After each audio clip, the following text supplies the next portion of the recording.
Welcome to HomeBuddy TV Vlog.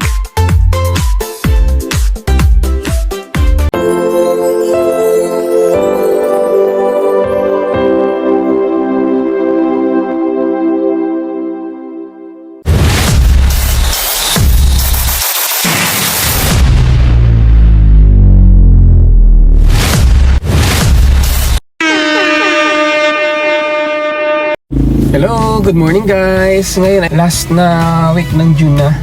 No, kasi ano to, yung linggo na to ay magko-crossover dun sa sunod na buwan. No? So, ayun, kakadating lang natin guys. Ang oras ay 7:10 ng umaga. Hindi naman na-late yung mga bata kasi 7:05 nandun na kami sa school. Ano? Kaya nga lang meron pa silang pila doon. So, tayo naman, dito tayo sa airport Tambayan. Kasi subok na natin yung airport, no? Kahit noon pa na dito talaga nakakatulog tayo dahil malamig ang hangin. Siguro dahil diba doon sa dulo ay doon yung beach area. So yung hangin siguro napapadpad pa dito. Tapos nasasalo yung mga puno, yung mga dadaan na puno, yung oxygen nasasama. So kaya malamig yung hangin. Ngayon, may aeroplano na dumating. Kakadating lang siguro nito kasi nagbababaan pa yung mga pasahero. Hindi ko makita kasi nandito ako banda sa pinakadulo nag-park. No? Hindi tayo dun sa unahan talaga. Marami na kasing naka-park doon nauna sa atin. Sa mga sa pinipwestuhan natin may maraming sasakyan na nakaabang. No? So dito na muna tayo guys. Lilipat na lang tayo doon maya pag nag-clear na yung spot na yun guys. Ayun guys, medyo nag-clear na yung sa unahan natin kasi yung mga sundo lang yata yun ng mga pasahero ng aeroplano. No? Sa spot natin guys, meron pa rin isa naka-park sa talaga doon sa spot na pinaparkingan natin usually, no? Kasi yun talaga yung pinakamalilim. Yung puno kasi doon mayabong yung dahon niya, so talagang mako-cover niya yung buong sasakyan. Unlike dito sa pinapark natin, may portion na nako-cover, may portion na initan. So doon talaga yung maganda, no? May nakapark doon sa malis man sana yung mamaya siguro. Alright, so hintayin natin guys. Kung napapansin nyo, madalas na tayo nakasuot ng shades, no? Kasi nga yung mata natin, ayaw natin na ma-expose sa sobrang init kasi nga medyo may diferensya na yung mata natin guys. Hindi na ganun ka tulad ng dati na na talagang healthy. So minsan nag-blurry yung eyes natin, minsan naman okay naman. So yung adjustment siguro, no, lalo na pag nag-a-adjust yung mata kasi automatic yan na nag-a-adjust sa madilim sa maliwanag. Minsan yung focus, yung adjustment kakaroon na ng diferensya siguro kaya yung vision natin magiging blurred tapos nahihilo tayo guys. So para maiwasan natin yung ganun, lalagay na lang tayo ng shades, no? Para hindi ganun stress yung ating mata sa init or sa liwanag, sobrang liwanag. So ayun guys, mukhang tahimik yung airport ngayong araw. Sa bagay, usually tahimik naman talaga dito guys. May baon tayo guys, may pagkain kasi meron dun na bango sa bahay. So sabi ko masarap to, hindi ako kumain kagabi. Siyempre ang kinain ko naman yung last na kain na namin nung tanghali pa yun, no? Yung nag-Jollibee kami nila nanay kasi matagal ako matunawan. Tapos yung ano niya, yung steak niya hindi niya naubos kaya binigay niya sa akin, kaya nadoble tuloy yung aking yung aking parte guys. So hindi tayo kumain ng hapunan. Kumain lang ako ng carbonara doon. May carbonara si yung kapatid ko, nagluto siya. Yun lang kinain ko konti. Tapos nagpahinga na tayo. Hindi tayo nagkain ng hapunan. Hindi na tayo So hindi naman tayo nagutom. Kahit ngayon hindi naman ako masyadong nagugutom. Pero may nararamdaman ako konting sa tiyan ko. Naman ko muna siguro ng tubig maya kasi ang oras ko talaga kumain is 10. Pero kung hindi naabot, kung talagang gutom na kahit mga 8 or 9.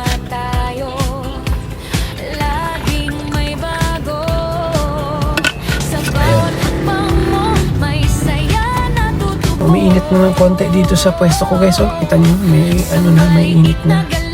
And guys, uusog tayo sa unahan. May nabakante doon.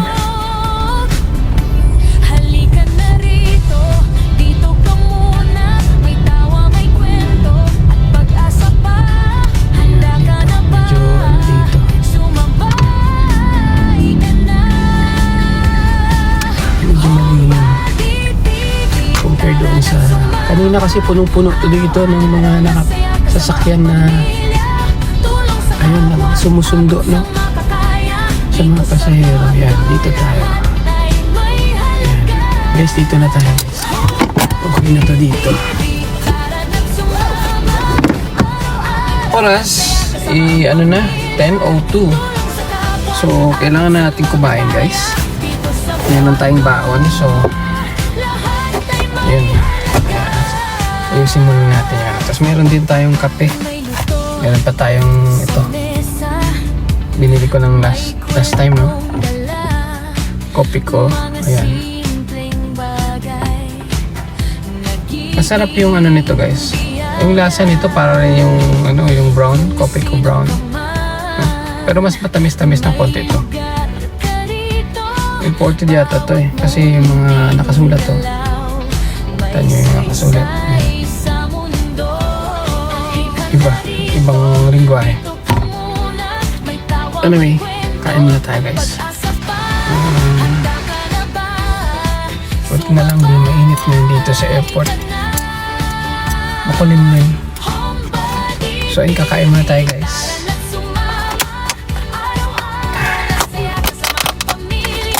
Yung binaon ko actually, ito yung kanina na sa bahay na na ulam. Wala namang ulam sa... Bala ko sana ngayon, bumili sana ako ng ulam doon. Kasi nung pupunta ko doon, wala man silang gulay, mga ganito rin din yung nila, palinda nila, mga dry din. So hindi na ako umili. Kasi hinahanap ko gulay sana. So okay na to guys. Sunod na lang. Pag pumunta siguro ako doon sa likod, sa Malalay doon, mayroon ako mabibili gulay. Kaso lang ayaw ko na maglakad-lakad, dito na muna tayo. Kasi nantok pa talaga ako kanina guys. Kaya inuna ko ininom tong kape. Tapos meron tayong nuts. No?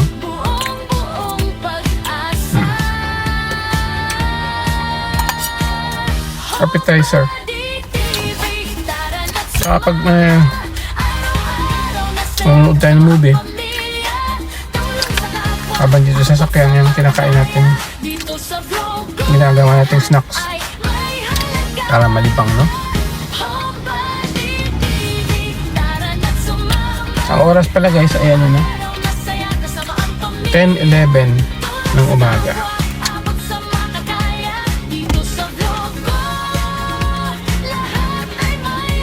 Yung kinakain ko guys parang breakfast na, no?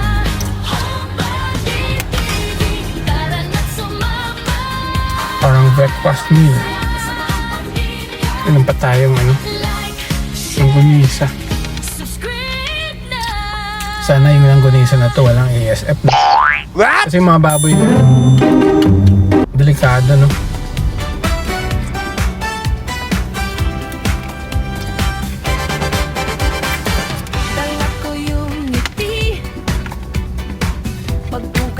Dito sa Capiz guys, halos lahat ng town ay apektado na ng ASF.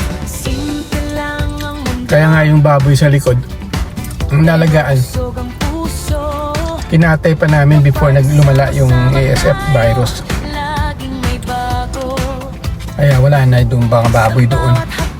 Kinatay. Total malaki na naman. Yung maliit na dalawa na bago lang, ayun lang yung naiwan doon. Pero good luck sa kanila. Kaya lagyan na lang ng kumot-kumot yun doon. may trapal, no? Tsaka pinapusukan.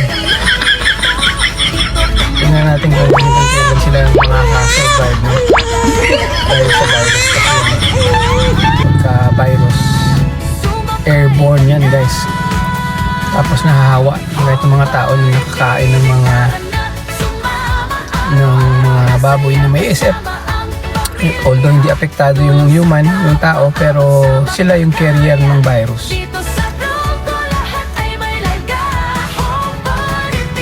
Grabe, ano? Yung ASF parang COVID sa tao, no? Dati. Pero wala pa kasing bakuna ngayon dito sa Pilipinas, guys. Sa ibang lugar yata meron, sa Vietnam yata meron. Hindi ko sigurado kung sa Vietnam meron. Basta meron akong narinig na sa news na meron tayong iangkat na vaccine para sa mga baboy. Kasi kung di naman talaga tayo mag-aangkat ng ganun at magpapatuloy yung virus na yan, mauubusan tayo ng pork. So wala ng baboy. No?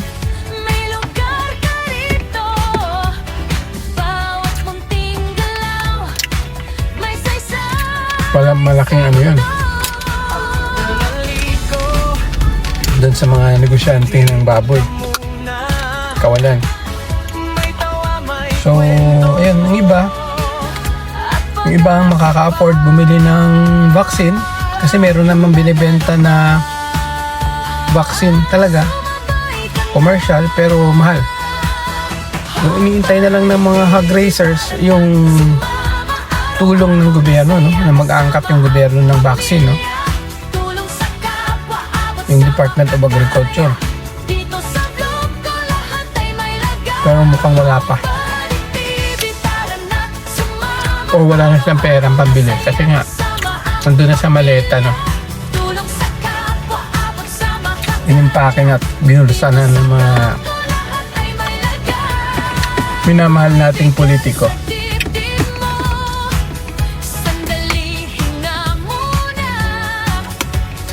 Kawawa ang Pilipinas.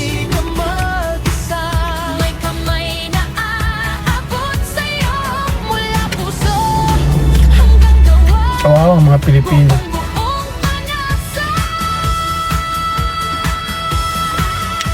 Nagbabayad ng tamang taxes. Bawas agad yun kasi kaltas sa sweldo, no? Yung buwis.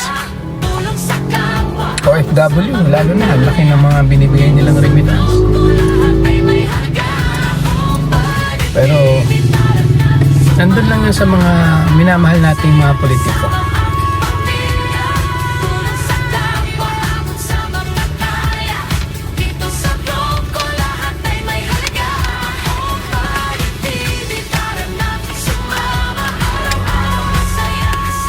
Yung mga politiko na yun, guys, actually hindi naman yung likas na masama, no? Nung pumasok siguro sila sa politika, talagang genuine naman siguro yung kanilang intensyon na tumulong sa tapwa. Kaya lang, kung nandun ka na sa posisyon, mapipilitan kang makisama dun sa sistema, no? Sa bulok na sistema. Kasi pag hindi ka nakisama, mawawala ka din sa pwesto. So kung gusto mo yung power, andun ka na sa power, gusto mo manatili sa power, kailangan kang sumabay dun sa mga alyansa, no? Para hindi ka mawala. Kasi kung kontrapartido ka, talagang pag-iinitan ka. Pero kung sumabay ka lang, manatili ka sa posisyon, makakakamkam ka pa ng pera, no?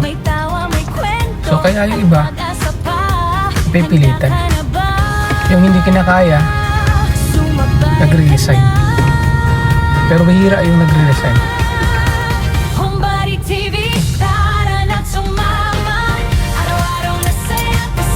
Madami yung nakikisama, go with the flow.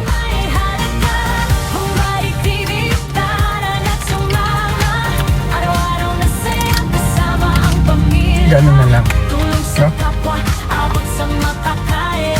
Kaya sa mga manggagawang Pilipino, wag niyong pangarapin na habang buhay kayo nagiging manggagawa, no? Gumawa kayo ng paraan para makalabas kayo sa sistema, no? Yung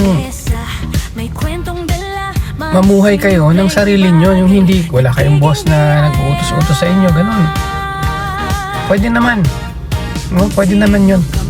Mahirap sa una sa umpisa.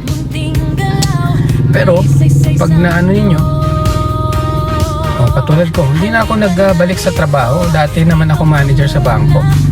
Pero stressful lang 'yun. Tapos minsan may mga ma-hire pa silang mga matalino sana pero bulok ang ugali. So, maapektuhan ka rin, no, sa trabaho mo. Masama ugali, no? May mga tao ganun. Pa-impress sa boss. Kukunin yung credit mo, yung pinaghirapan mo, sila yung mag-claim ng credit para doon, no? Sisiraan ka pa para lang sila ay umangat, no? Merong ganun. Hindi naman lahat, pero may mga taong ganun. Pero mas maganda, magtayo ka ng sarili mo, hanap buhay. Marami naman guys. Hindi ka nga lang yayaman, hindi ka nga lang sisikat kasi magiging tahimik lang yung buhay mo. Simple lang, payak lang, pero yung peace of mind meron. Pag may kapayapaan ka guys, hindi ka tulad nung nagtatrabaho ka. Kahit nakalib ka, minsan tatawagan ka pa, papareport ka sa duty kasi kailangan ka. Akang wala kang magagawa kasi hawak ka nila sa leeg, no? Empleyado ka eh. Minsan nakalib, schedule leave ka na, tapos biglang babawiin, no? Yan naman, personal na eh, no? Tapos, kung yun naman magtatrabaho ka, force leave ka naman, wala kang pupuntahan. Kaya minsan, pag may binabala kang gagawin para sa sarili mo sana, yung schedule mo nasisira, no? May personal kang schedule. Halimbawa, gusto mong mag-travel, nakaschedule ka na. Tapos biglang babawiin yung schedule leave mo. O di, may nabook ka ng aeroplano halimbawa, pupunta ka sa ibang lugar. Sayang yung booking mo. Hindi mo naman, pag ma-rebook mo naman yun, mahal na yung babayaran mo. Nangyari na kasi sa akin yung guys, yung mga ganung bagay, no? Kaya ako sinishare. Tapos minsan gusto mo naman magtrabaho, magre-report ka, sasabihan ka, sir, hindi na pwede pumasok, naka-force leave kayo ngayon. Para saan? Kasi may audit tayo. Okay, sige. Ngayon, pag hinahanapan ka ng butas, ganun ang gagawin nila sa'yo. Force leave ka. Kung wala naman silang mahahanap sa'yo na butas, papahirapan ka naman. Lalagay ka sa ibang posisyon, lalagay ka sa ibang lugar na hindi ka familiar, hindi ka kampante, hindi ka comfortable. Hanggang sa ikaw na lang yung magsabi na sarili mo, hindi na tama ito. Alis na lang tayo dito kasi hindi na tayo happy na. Hindi na tayo happy. Kahit magkano, kahit malaki pa yung bayad sa'yo, kahit malaki pa sweldo mo, kung hindi ka na happy sa trabaho mo, wala rin kwenta yun guys. Ako workaholic ako guys na tao, no? Ever since. Kaya nga malaki din yung pagkukulang ko sa mga anak kong maliliit pa sila kasi hindi ko sila ayos maanoan kasi nandun ako sa trabaho lagi.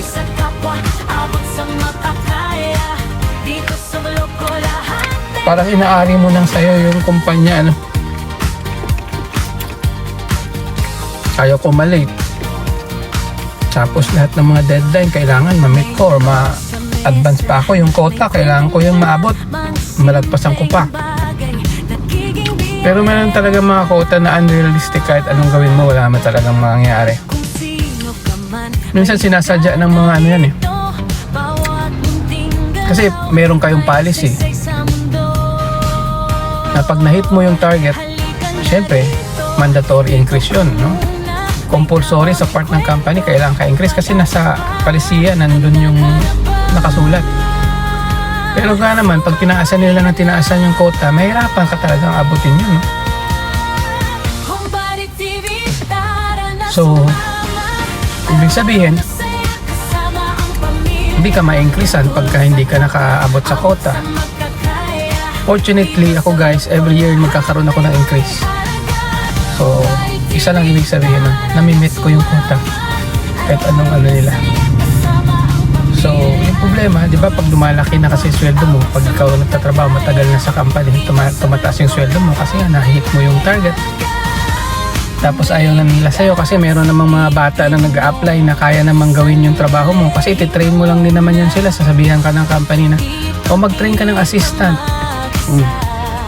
Turuan mo lahat ng ano mo. Tapos, kasi i-groom nila yun eh.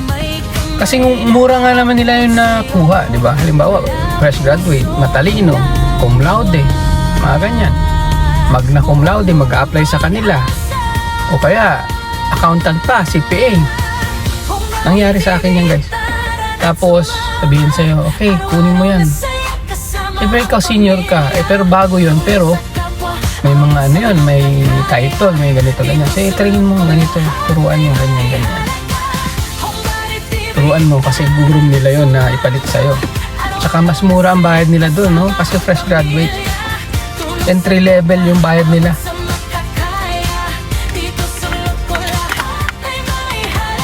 Kaya nga naman yung trabahuhin yung trabaho mo kasi may sistema naman eh. May system naman, may computer system naman yan. Pag pinalo lang niya yung system, yung structure, tuturo mo lang ng mabuti. Pag ikaw marunong ka talagang magturo sa tao mo, matututo naman talaga yan. Tuturo mo lahat ng nalalaman mo, lahat ng technique mo, lahat ng mga diskarte mo. Yun, tapos yun na yung ipapalit sa'yo. Hindi ka naman sasabihan na okay, alis ka na. Ang gagawin nila sa'yo, papahirapan ka. Bigyan ka ng ibang trabaho na hindi mo naman talaga trabaho. O kaya ilipat ka nila sa ibang lugar na hindi ka komportable. Halimbawa, manager ka ng isang bangko dito na location. Okay ka na dyan eh. Maganda na kasi pamilyar ka na sa lugar at kabisado mo na yung mga tao. Meron ka na rin na-build na network na yun na yung nagiging repeat customer mo na binabalik-balikan mo at mini-maintain mo yung relationship para maganda yung magiging portfolio mo. Problema, pag talagang pinag-iinitan ka, sinisiraan ka, o kaya may mga naiinggit sa'yo na nasa ibang ano, or kaya for example parang politika din yan eh, no? Pag hindi mo kaalyado, no? Talagang pag-iinitan ka.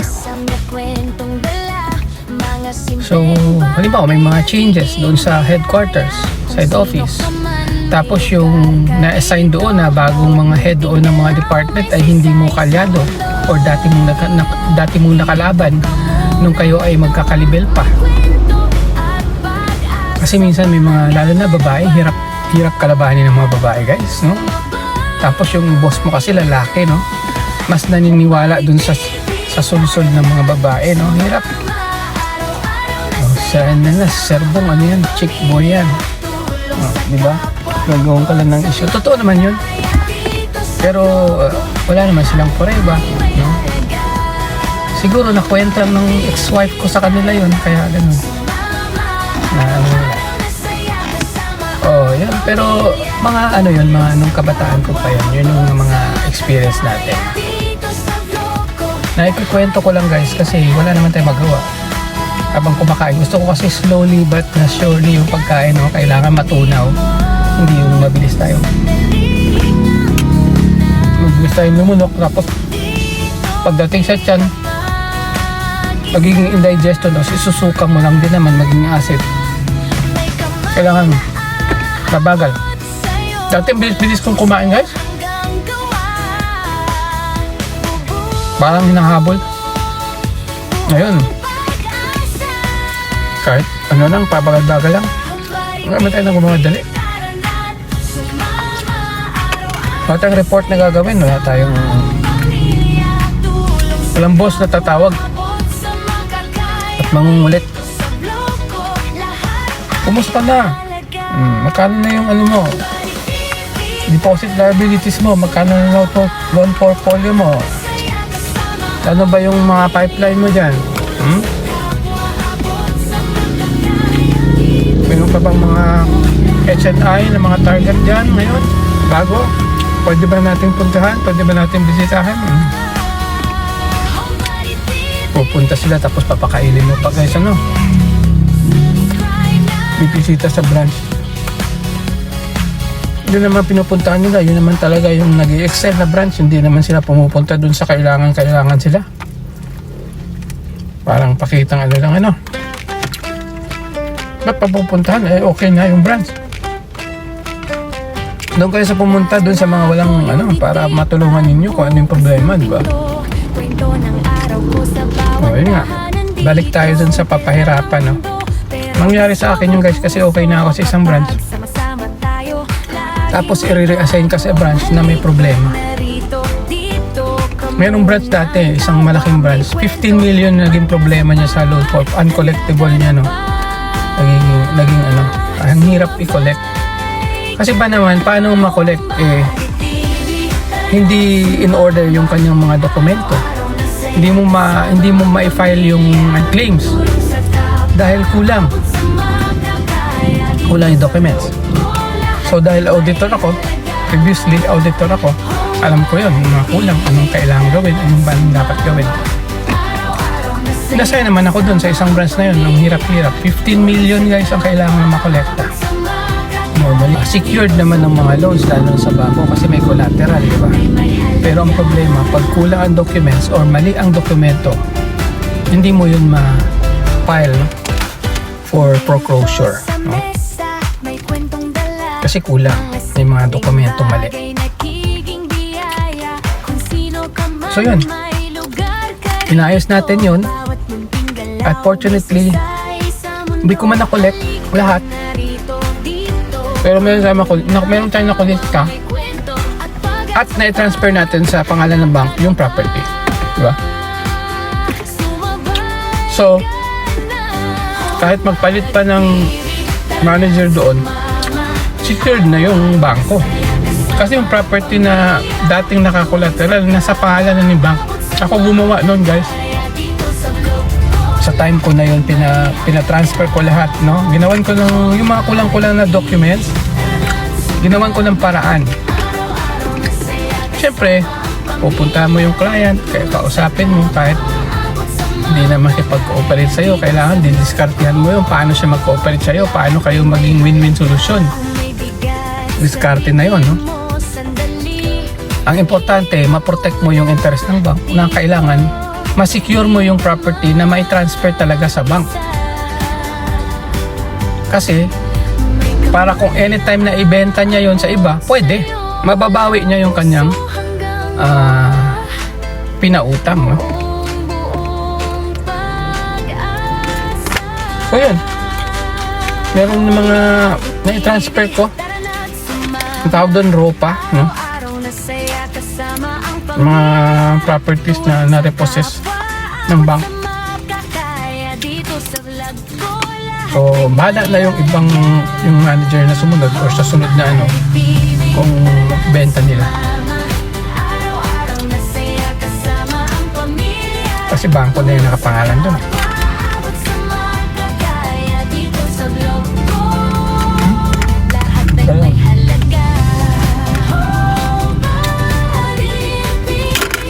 Ubus din. Ubus aso. May naiwan na ulo na lang yan ng isda.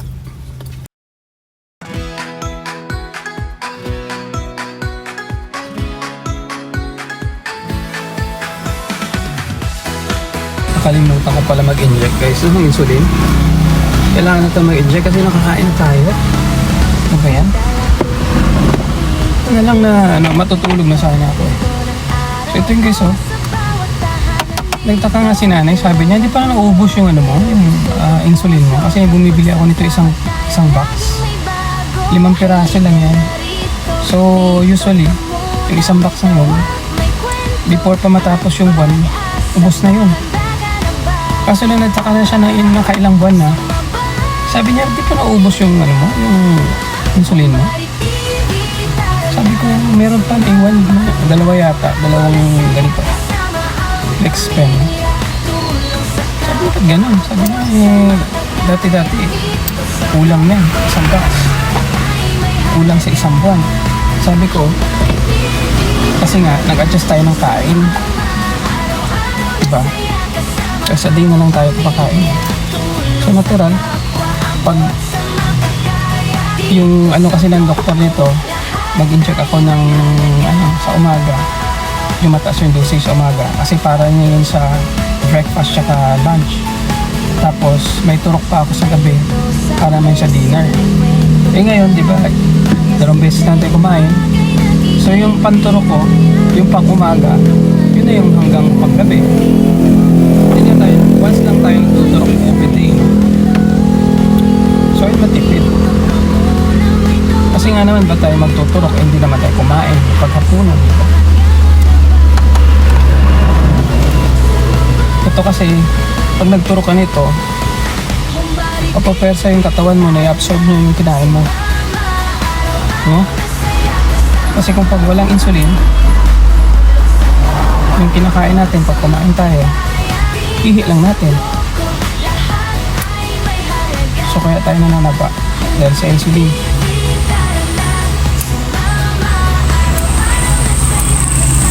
Sa normal na tao guys, yung hindi diabetic,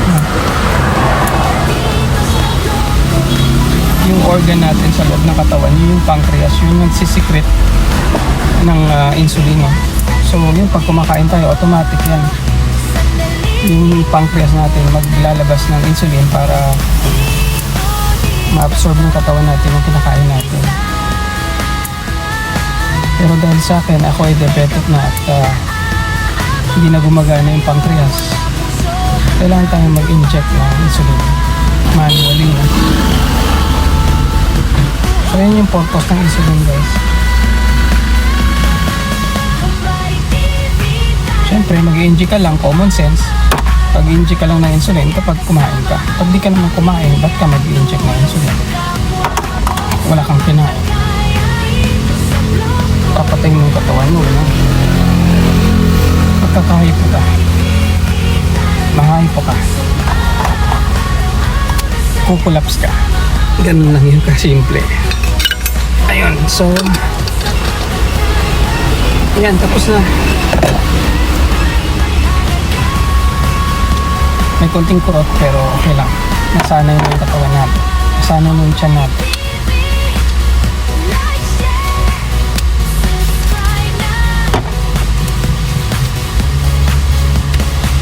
So guys, pwede na tayo matulog. Balik. Ayun guys, ang oras ay 1 o'clock na, no? Ng hapon. Naindip tayo kanina, tapos natin kumain mga hanggang 12. Mga isang oras mahigit din, no?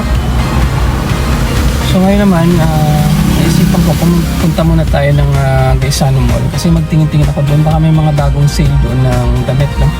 Bibili tayo kasi yung mga damit natin, yung kasi usually na sinusot natin ganito polo shirt. Yung ibang ganito ko ay faded na, no? Lalo na yung black. So maghanap ako doon kung mayroong naka-sale, mga kulay black or dark color, no? Or kahit ganitong kulay. Bibili tayo para may ano tayo. Para kung mag-fade na itong mga ganito natin na sinusot araw-araw, eh meron tayong pampalit guys. I-retired na natin yung ano, higit 1 taon na yung sinusot natin, ganun. So maghanap tayo, may mga sale lang.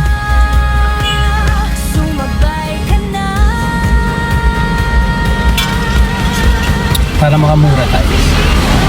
Usually doon ako nakabili sa isa yung mga naka-sale yun. So ganitong ano, June, July, marami silang sale. Tagal-tagal na rin tayo hindi nakapasok sa Gaisano Mall. Hindi na tayo. Umiiwas tayo sa mall kaya nga ayaw natin kasing gumastos, no? Pero ngayon, pupunta tayo doon kasi purpose naman talaga natin ay bibili tayo ng damit. Kung meron lang tayo makita mura guys.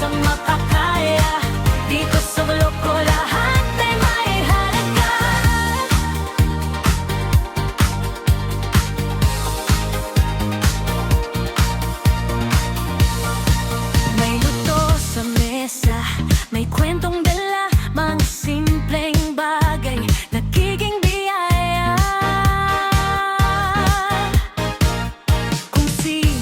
man, may lugar ka rito. Bawat munting galaw, may saysay sa mundo.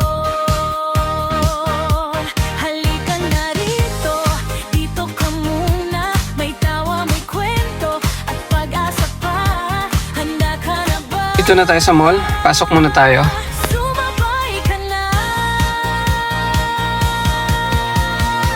Homebody TV, tara na sumama. Araw-araw na saya, kasama ang pamilya. Tulong sa kapwa, abot sa makakaya. Dito sa vlog ko lahat ay may harap. Escalator di gumagana. Tara na sumama. Araw-araw na saya, kasama ang pamilya. Ganap tayo ng tela guys para ibalot sa upuan. Dito sa vlog ko lahat ay may halaga. Kung may bigat sa dibdib mo, sandali, hinga muna. Dito di ka mag-isa. May kamay na aabot sa'yo, mula puso hanggang gawa. Buong-buong pag-asa. Guys, nakabili nga tayo guys, ng 3 polo shirt na naka-sale, no? So, nakamura tayo. Then, babalik na tayo ng Kabayan. Dito sa vlog ko lahat ay may halaga. Homebody TV, tara na't sumama. Araw-araw na saya, kasama ang pamilya. Guys, dito na muna tayo. Pakita ko lang sa inyo yung kulay ng gamit na nabili ko. Bali, 3 polo shirt, no? Ito, tanggalin mo natin. Ito. Nakamura tayo guys kasi ito 50% off ito guys. Ito sa original price ng ano. Oh, paraan, dilaw pa rin ano, yung dati pa rin na kulay natin. Ito, kasi yung kulay nito hindi siya mainit sa katawan. Ito yung nabili natin isa pang kulay. Oh, pakulay ng damit natin guys, di ba? Oh, nagtataka kayo ba't bumili pa ako? Eh, ito kasi pag nag-fade na to, di may backup na. Tatago ko muna to. Ito lang muna gagamitin natin hanggang sa mag-faded. Meron pa ako isa nito actually, mas faded na yun, nauna pa. So ito yung pangalawa natin. Ito ay reserve natin. Ito yung puti na nabili natin na polo shirt. Sabi ko, okay siya. Problema lang, ayan o, may mga parang patak-patak na siguro na anuhan ng dumi. Ayan.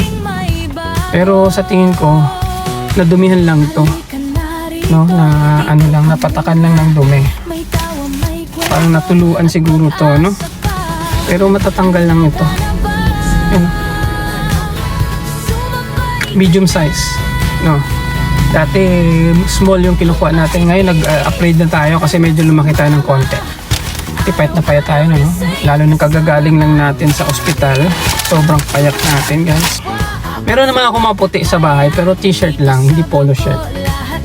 Tapos maliban pala sa damit guys, bumili din ako ng trapal. Actually yung trapal na to, sale din. Kasi mga last cut, last cut. Ba't na tinip dito? Tinip nga yan. So ayan trapal. Ito naman ibabalot ko sa upuan doon sa loob kwarto ko. Kasi diba yung upuan ko doon, tela lang kasi yung yung balot. So nadudumihan siya no. So ito yung ibabalot ko guys, yung trapal na to. Kasi plastic no. Para mas mabilis linisin, pupunasan lang, okay na no. So ito yung purpose nito. Ano lang to, less than 100 pesos. Naka-sale din. No? 1.6 meters, almost 2 meters. Pero sale, no? Murang-mura. Ito natin sa ilalim ng upuan siguro.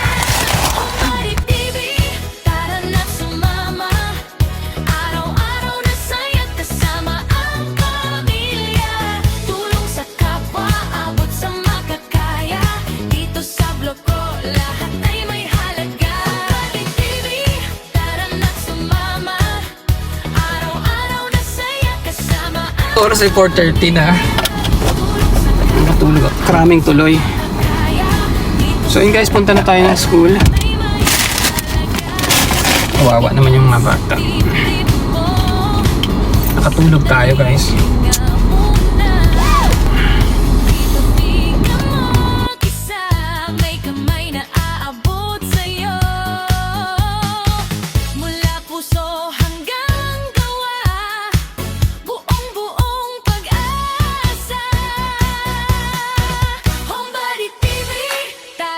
Sumama, araw-araw na saya kasama ang pamilya. Tulong sa kapwa, abot sa makakaya. Dito sa vlog ko, lahat ay may halaga. TV, tara na sumama. Araw-araw na saya kasama ang pamilya. Tulong sa kapwa, abot sa makakaya. Dito sa vlog ko, lahat ay may halaga. Homebody TV, tara na't sumama. Like, share, subscribe na.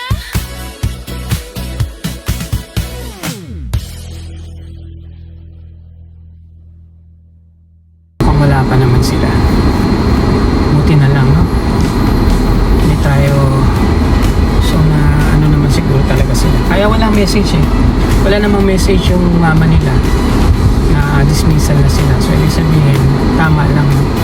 Kahit na delay tayo, nakatulog tayo, hindi naman tayo na huli sa kanila, no? Wala pa naman sila. Ang oras pala ay ano na, 4:47. Bawat tahanan dito, Ako na si Cedric simple lang tsaka si Sander, no? Siguro saan kaya si Syler? Wala pa si Syler eh.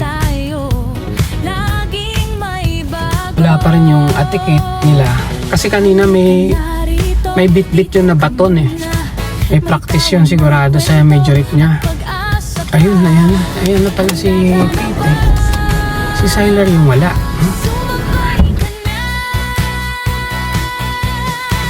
Homebody TV, tara na't sumama. Araw-araw na saya kasama ang pamilya. Tulong sa kapwa, abot sa makakaya. Dito sa vlog ko, lahat ay may halaga. Homebody TV, tara na't sumama. Araw-araw na saya kasama ang pamilya. Tulong sa kapwa, abot sa makakaya. Dito sa vlog ko, lahat ay may halaga.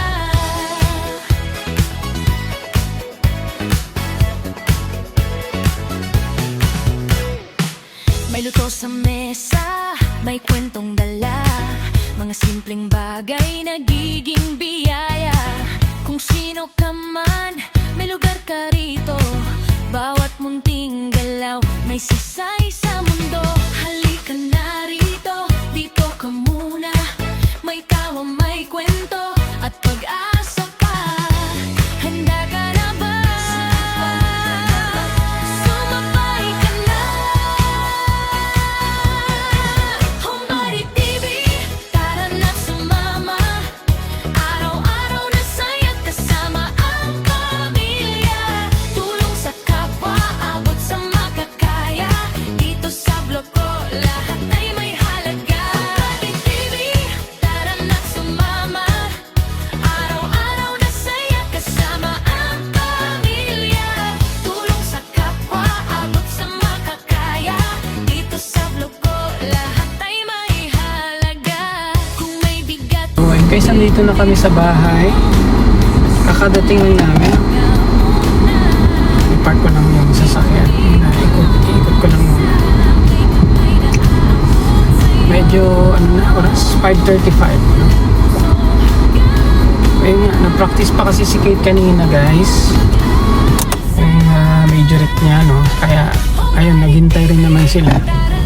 Kaya medyo araw-araw na saya tama lang kasama ang pamilya. hanggang 5 o'clock Tulong sa kapwa, yung practice. makakaya. Dito sa vlog ko, lahat ay may halaga. TV, tara na't sumama. Araw-araw na saya Ayun, ano muna tayo. Dito ko na lang kaya i-park to kasi ugasan ko muna, no? Car-wash ko na lang. So, ayan, sa likod na lang. Pakainin ko rin yung mga manok ko. Kaya alaga kasi tayong manok, guys. So, ayun lang guys. Thank you so much for watching. Bye-bye!